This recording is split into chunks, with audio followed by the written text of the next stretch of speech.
Good morning, I'm UK Air Rifleman, and today we're going to be decoying some corvids and potentially some pigeons as well. It's very early in the morning. It's about 5:45. Sunrise is in 2 hours, and we're not going too far from the car today. My hide's going to be placed about 50 yards that way. The great thing about this field is it's actually got quite a lot of corvids on it. There's a horse paddock to my left that they seem to go into, and there's also a muck or slurry heap about 100 yards behind me in this field that they go into as well for the worms and so on that are probably in it. We're going to put a small pattern of pigeon decoys out as well. I'm not expecting them to land in the pattern as such, so I can hear you saying, well, why are you putting the decoys out then? Well, there's a set of power lines that run through this field about 50 yards from the hide. 50 yards is quite a long range for an air rifle to be attempting killing shots, so you need to be very confident in what you're doing. So the trajectory is mapped with the 177 pellet. It should be about 1 mil dot high that I need to aim. And my zero range is 37 yards. I'll be shooting rested off a knee and possibly off the hide netting as well. There's very little wind, and what wind that we are getting is going to be coming from behind the hide, so it's ideal. The only thing that's going against us today is that we've got quite a lot of mist. I may have mentioned in the last episode that the mist put the birds down. They don't like to fly in the mist because they can't see where they're going, and I don't blame them. The only reason we go out and drive in it is because we've got to go to work 9 times out of 10. So we'd stay at home as well. And also they can't see what they're trying to find, which is their food. So they just think, well, there's no point in expending any energy. I'll sit in this tree until it clears. So that's going to go against us. And if it does go against us and it doesn't clear up within about 3 or 4 hours, we're going to head into the woods anyway, because I've got a hunting camera. I'm going to set up a camera trap in that little bit of woods that I normally go into first, nicknamed the hotspot. All of my areas on this permission have got nicknames.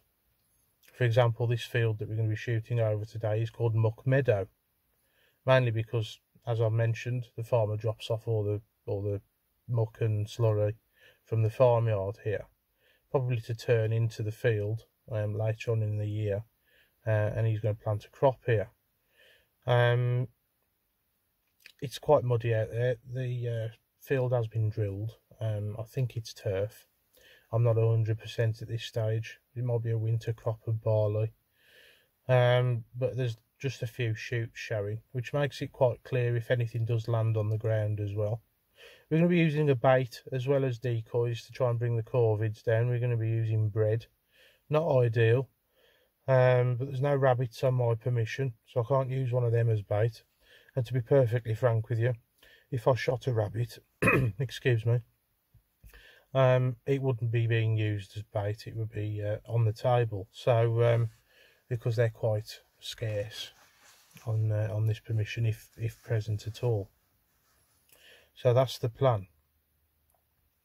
So I'll catch you either in the hide or in the field. Unfortunately, I'm not going to be able to show you the hide building process. The idea is to get in there before it gets light, get all hidden up and get the decoy pattern out, so I'm not spotted doing it, which should make it quite effective. I've also got a bit of a crow call. I don't know whether I'll use that or not, but I haven't had much success with calls, but we'll try it. So it's either going to be absolutely fantastic or nothing will happen at all. And unfortunately on this permission it seems to swing towards the latter. But we'll give it a go for the sake of YouTube anyway. And we'll see you in the field. Okay, we're in the pop-up hide. It's got some camo netting over the top just to break up its outline a bit. Unfortunately it's very, very misty out there, and quite frankly I don't think the birds have seen any of those decoys that I've put out. Hopefully it'll clear up and I'll come into the decoys and the bait, but nothing doing so far.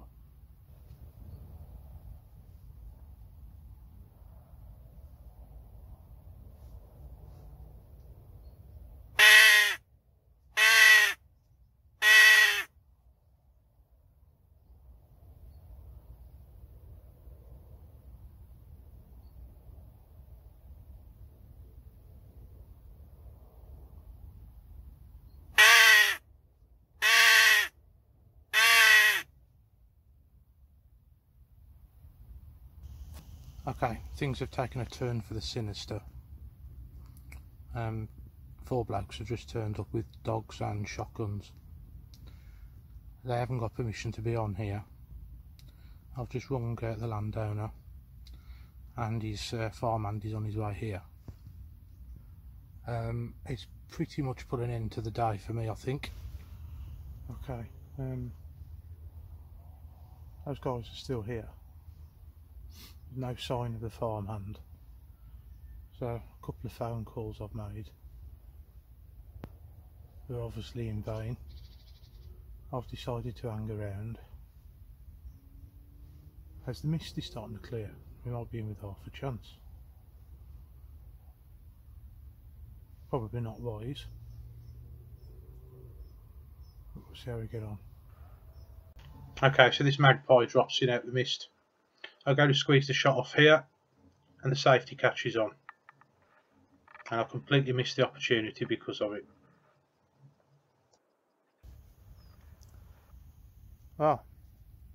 Good morning, just about. It's still very misty. As you can see, the hide's gone. I'm sat where the hide was. That sinister turn I was on about turned out to be quite a friendly turn. 3 chaps with shotguns and a lab doing a bit of a rough shoot. I thought they were poachers, and for all intents and purposes the landowner told me there was as well. But it turns out they've had permission to shoot on here for 20 years, and I've been shooting here for 10 and I've never met them. So it's a bit of a turn up, but they came through the cover crop to my left in the same field, flushing pheasants with a lab, and well, he put bait to the magpie ambush. So the only other thing that I can do now is pop over to my favourite spot for the rest of the day and see if we can bag a few over there. Magpie shooting's over. I'm packing up the decoys now and we're going to have a walk over to the woodlands. I'm not sure what to title this video, but there we go, we'll catch you in the woods. Okay, we're in a familiar spot.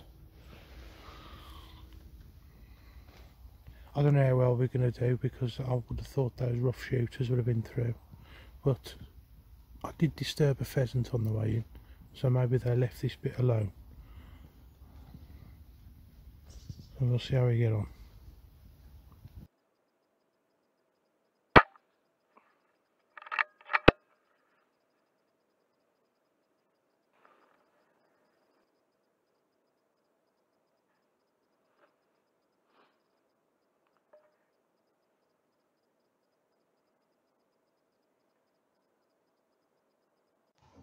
Okay, so we've spotted this squirrel about 200 yards from the edge of that spot. I've stalked in. It took quite a long time. He's feeding on some berries, holly berries I think they are. He's completely oblivious to my presence, despite being knelt in the middle of a field in the sunshine. I've decided to try and get a bit closer, mainly because my rangefinder isn't working due to the light mist that's still there. So I'm guessing ranges. So I'm guessing the closer I get, the more chance I've got. He's that oblivious he even comes out for another munch, which is when I'll squeeze the shot off.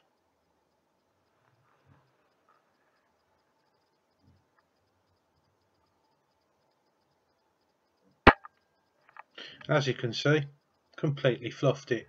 Now that squirrel could have been 20 yards, it could have been 50 yards, and it just goes to show the importance of having a rangefinder that works. And that's the only excuse I can offer. I might start calling this place the Last Chance Saloon. It's not been a good day at all.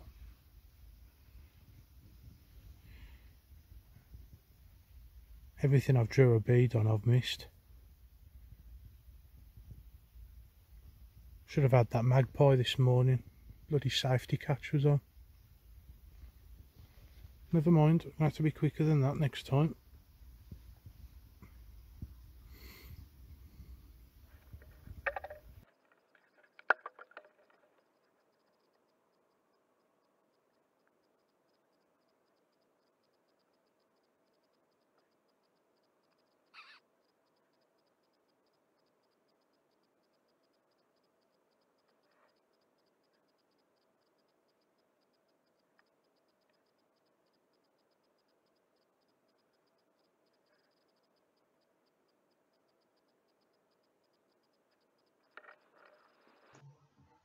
Well, I suppose this will be some sort of post-match analysis here. It was definitely local vermin 1, UK Air Rifleman 0, and it was definitely rough shooters 1, UK Air Rifleman 0. And the other factor going against us was the mist. We didn't see any birds until late on in the day. I just wanted to mention the rough shooters for a minute, and they started flushing birds over the top of the hide, and it got quite dangerous at one point. They wouldn't have done it on purpose, I'm sure. The hide was well camouflaged, and they had absolutely no idea I was there. They was as surprised as me. So I had to go over and say hello, just to let them know I was there. We gave it a good all day session, and my shooting wasn't up to scratch really. I did have opportunities. The opportunity with the magpie, now it was good to see that the decoys worked and the bait. The bird comes straight down into the pattern, sat there nice and still. Safety catch was on. Now, the reason I use a safety catch in the hide is because it's cramped. You sat there with a gun on your lap, you could catch the trigger and end up shooting yourself, or you'd have a stray pellet going out the side of the hide. A negligent discharge, as it's called, which is extremely dangerous. I always put the safety catch on when I'm on the move with the rifle, but generally when I'm stood in the woods and I've got the rifle in my hands, the safety catch is off. Not necessarily best practice. But anyway, because of the positive reaction to the decoys, I think we'll give that another go. And hopefully the next video will show a bit more success. I wanted to show the failures as well as the successes. This channel was going to show hunting with an air rifle as it is, and we'll catch you next time. Bye bye for now.